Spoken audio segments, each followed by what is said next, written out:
Britain had witnessed royal weddings that captivated the world. It had survived public betrayals that shook the nation.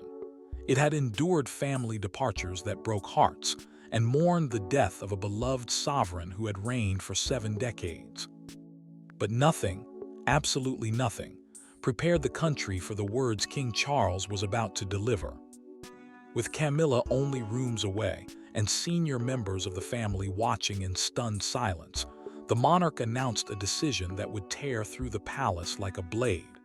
Camilla would no longer continue as queen, and her future beside the crown had been fundamentally rewritten. Before we go deeper into what this really means for the royal family, make sure to subscribe so you don't miss a single update. Charles knew everyone understood the danger. William sat beside Catherine, his jaw tight, his eyes fixed on his father. Princess Anne and Prince Edward faced sealed folders carrying Camilla's name. Advisors had surrendered their phones outside. Guards stood beyond the locked doors. The gathering had been called a constitutional briefing, a meeting used to settle matters affecting royal authority. But the folders revealed something far more personal. This was not about protocol.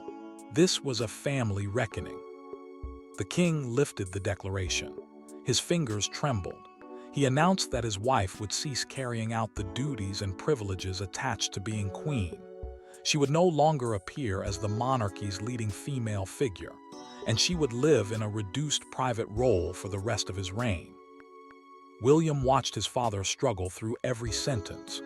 The future king had seen him withstand private grief, public scrutiny, and decades of judgment. Yet this decision wounded him from within. Catherine glanced toward her husband, sensing that the announcement would reshape their responsibilities as well as Camilla's life.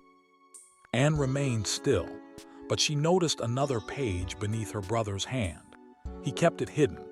That detail suggested the declaration concealed a reason more painful than the decision itself. Camilla did not move when a courtier delivered the news in her private rooms. She gripped the arm of her chair and asked whether Charles had personally approved every word. The answer came quietly. He had. The queen consort looked toward the closed door, then back at the notice, searching for language that might leave room for forgiveness.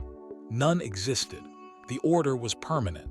No review had been promised, no temporary withdrawal offered, and no path back to her former standing remained. She rose, set the paper down, and began walking toward the monarch's private rooms. William saw the movement begin and understood what would follow. His father had made the decision as king, but Camilla was coming to confront him as a wife. And while the country struggled to understand what Charles had taken from Camilla, those inside the palace knew the deeper question was not what she had lost, but what each member of the family now stood to gain, sacrifice, or expose. Behind the title stood 5 people bound by blood, marriage, duty, and decades of unresolved pain. Charles had made the announcement, but he could not escape the woman whose future he had just destroyed. Camilla had survived public hatred to reach the throne, only to be pushed away from it by her husband. And William, standing between them, understood that one wrong word could turn a royal decision into a permanent family war. Charles remained alone after the meeting. He removed his glasses, pressed his fingers against his eyes, and stared at the declaration. The crown, the authority of the sovereign rather than the person wearing it, demanded stability. Yet the king knew stability had come at a price.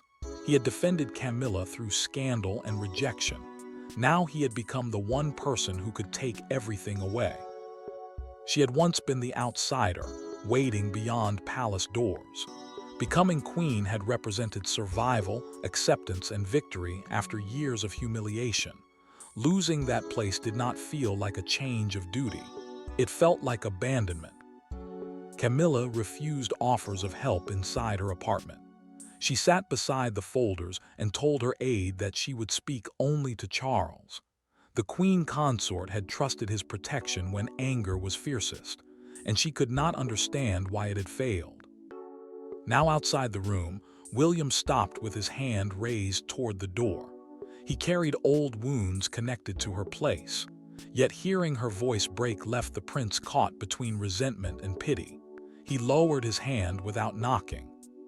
Charles was unraveling behind one door while his wife waited behind another, and the future king could protect neither without betraying the other. Catherine felt the danger when an advisor handed her the revised schedule. Several ceremonial responsibilities once assigned to Camilla would now pass to her. A ceremonial responsibility meant a public royal duty representing continuity and rank. The princess understood why the transfer mattered. Every appearance would make her look like the beneficiary of another woman's fall. She told William she wanted no celebration. He agreed, knowing silence might still be mistaken for ambition, and then drew her nephew aside. She warned him that the crisis had not grown from one disagreement. During a private royal ceremony, Camilla had crossed a boundary. Charles had explicitly ordered everyone to respect. The Princess Royal said a documented account would explain why her brother could no longer defend the position. To understand why the king was willing to wound the woman he had defended for most of his adult life, the family would have to return to the ceremony, where one quiet act turned tension into betrayal. The collapse did not begin with shouting. It began with a chair, a sealed order, and a ceremony that was never meant to attract attention. Only a handful of royals were present when Camilla made the choice that changed everything. Charles had issued a direct instruction about the future of the monarchy. She understood it. William understood it. Yet when the decisive moment arrived, she ignored the king's wishes and forced him to confront a fear he had buried for years. Tension had been gathering long before Windsor. Camilla had pressed for loyal figures to retain royal patronages, household appointments, and places near the center of ceremony. A royal patronate is an official link between a member of the family and a charity or public body.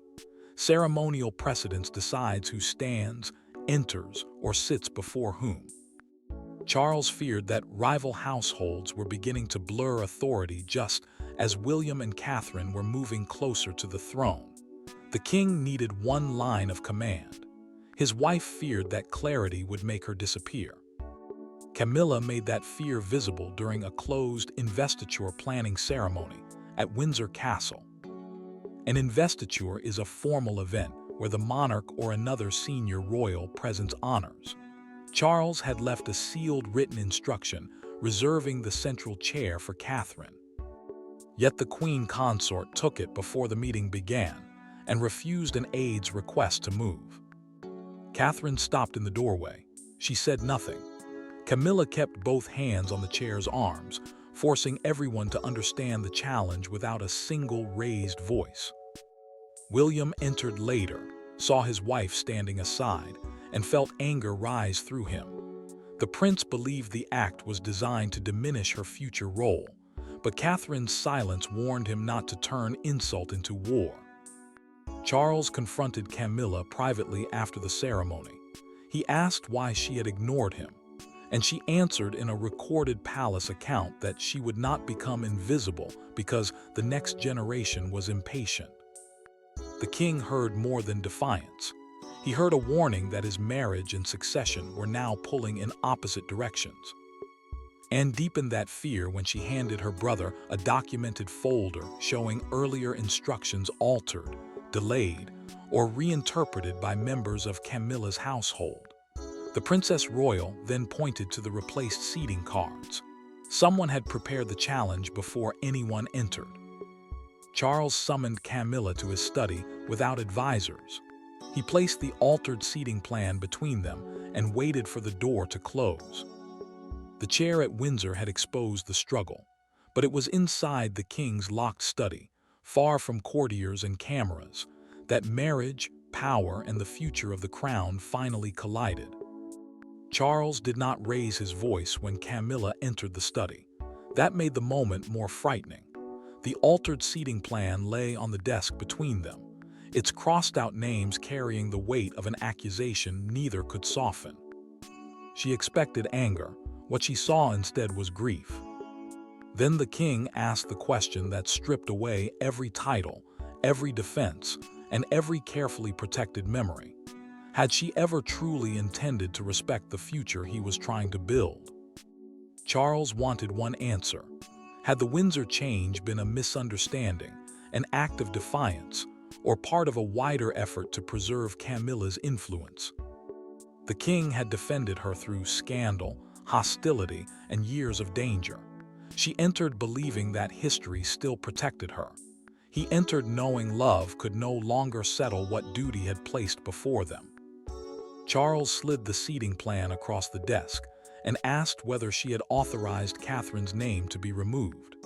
The document recorded who would occupy each ceremonial position, so every name carried meaning. Camilla admitted she had known the central chair was intended for Catherine. The queen consort argued that surrendering every sign of seniority would leave her queen in name only. She had fought too long to reach that place and felt the future slipping away. Charles answered with words she had never expected.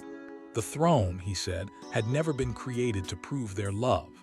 The king still loved her, but as sovereign, the person carrying constitutional responsibility, he could not allow affection to override succession. Camilla flinched. She removed a royal brooch and placed it beside the document. A royal brooch is more than jewelry at state events. It signals status and belonging. She told him he could not ask her to wear symbols of power while denying her power to use. Charles opened Anne's file. It contained documented records of unauthorized contact between Camilla's office and ceremonial planners, proving the Windsor change had been coordinated. She accused William's household of building a case against her. The king stopped her. His son had not made the final recommendation. He had. That admission broke the final defense. Camilla rose without asking for mercy. She left the brooch on the desk, closed the door, and did not look back. Charles waited until her footsteps disappeared, then pressed the private bell. When the constitutional secretary entered, the monarch ordered an irreversible declaration reducing her role. A constitutional secretary is the senior advisor who turns a sovereign decision into royal instruction. The marriage had survived disgrace, opposition, and decades of judgment. But once Charles turned their private rupture into a formal order, the battle moved from emotion to authority. A king may sign a declaration alone, but no royal transformation survives on one signature.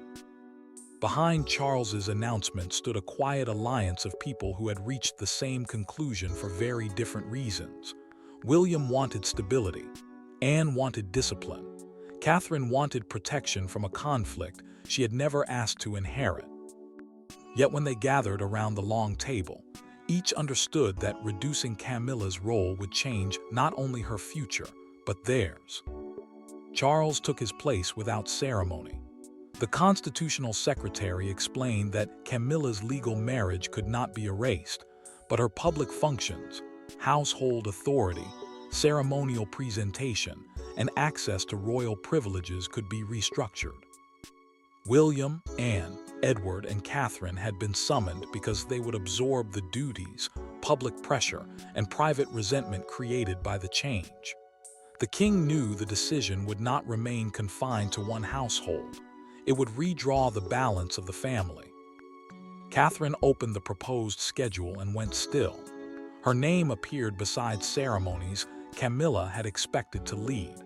The princess understood the danger immediately. Every new responsibility could be presented as proof that she had benefited from another woman's humiliation. William leaned forward and insisted that his wife must never appear to have demanded the transfer. The prince feared that public sympathy for Camilla would harden into suspicion against Catherine, damaging the future they were meant to protect. She agreed, but her discomfort deepened as each reassigned duty made the conflict more personal. Anne turned toward Charles and refused to soften the truth. Protecting Camilla from consequences, she said, would now weaken the crown and destroy his credibility. The Princess Royal reminded her brother that authority survives only when rules apply to those closest to the sovereign. He listened without protest. Edward remained beside them, knowing that several duties would fall to him as well. His silence confirmed that the alliance was no longer theoretical. The advisors then disclosed the harshest terms. Camilla's household appointments and public engagements would require approval from the sovereign's office, meaning the king's central staff would control what she could authorize. Charles signed a second instruction, preventing reversal during illness, pressure, or temporary withdrawal. He set down the pen, looked at William, and warned that a future monarch must never confuse affection with constitutional responsibility. Minutes later, Camilla's senior aide received an order to clear an office suite before sunset, before the palace watched helplessly. The signatures were silent, but their consequences were not, and by the time Camilla's household received its first instructions, the Queen's former world had already begun disappearing around her. The first sign of Camilla's new reality was not a headline or a public statement. It was an empty schedule. Engagements vanished. Briefing folders stopped arriving. Staff members who had entered her rooms every morning were redirected elsewhere without explanation. Then came the order to clear the office from which she had exercised royal influence. For the woman who had fought decades to stand beside the king, the silence of the palace became more brutal than open rejection. Camilla entered her office and stopped. Archival boxes stood beside the desk, waiting for a life she had not agreed to pack away. An aide explained that the rooms had to be cleared before evening. The Queen consort refused to touch anything. Packing the objects herself would feel like accepting Charles's judgment, and she was not ready to grant him that victory. Her court calendar, the official schedule listing royal appearances, had already been emptied. Invitations requiring the Queen had been reassigned or postponed. Her communications team was ordered to send every statement through the central palace office. The change mattered because her household had once spoken with its own authority. Now, even her words required permission. The aide began removing framed photographs in silence. Camilla watched until the woman reached a private picture of Charles. She crossed the room, took it into her own hands, and held it against her chest. The king had defended her when the country rejected her. Yet his order was now dismantling the world they had built together. Another folder brought a deeper wound. Several charities had received letters stating that Catherine, Anne, or Sophie might represent the crown at future events. A royal representative acts publicly on behalf of the sovereign. So each replacement showed that Camilla's absence was being designed to last.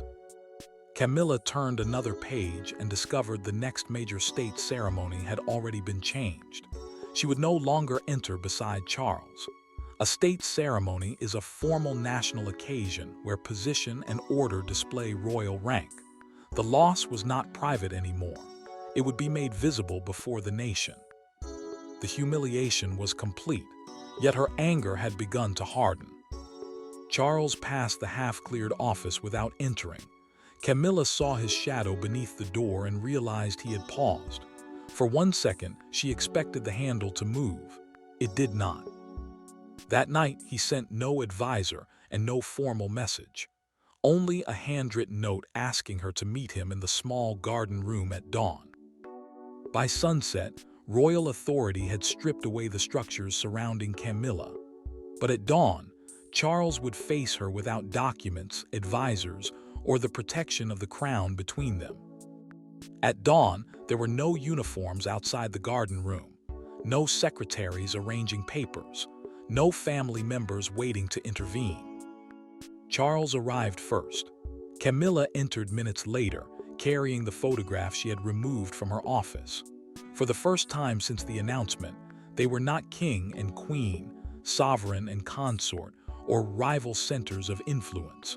They were simply two people asking whether a love that had survived the world could survive the crown itself. Charles had requested the meeting because the formal order had settled Camilla's position but shattered their marriage. The king understood that royal authority could define duties, residences, and public rank, yet it could not answer whether she still belonged beside him in private. Camilla had not come to demand restoration. She needed to know whether his decision had removed only her role or destroyed his trust as well. The queen consort placed their photograph on the table and asked whether he had acted because she embarrassed the monarchy or because he no longer believed in her. Charles did not hide behind procedure. He told Camilla that he still loved her, but love could not excuse actions that placed their bond above the succession and the unity of the family. The succession is the fixed order deciding who inherits the throne. Any challenge to it risks turning private rivalry into national instability. He explained that Catherine's rising position was not a personal attack. It was part of the future the monarchy had to prepare for. Camilla listened, then confessed that fear had driven her defiance. She had endured hatred, mockery, and rejection to earn acceptance, and she believed Catherine's rise would erase every painful step that had brought her there. Camilla made the choice Charles had not expected. She said she would withdraw from ceremonial competition and stop contesting Catherine's future position. The queen consort asked for no reversal and no hidden promise of return. The king answered with equal clarity. She would remain his wife, keep a protected private residence, and retain personal dignity, but her public role as queen would never be restored. A protected private residence means a home secured and maintained for personal use without carrying governing authority. Camilla removed the brooch from her coat, closed Charles's hand around it, and said the crown should decide where it belonged.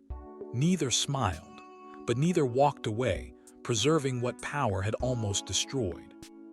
Hours later, the palace prepared to release the full announcement. Their marriage had found a fragile boundary, but beyond the garden room, millions of people were about to judge whether Charles had protected the monarchy or broken the woman beside him to save it.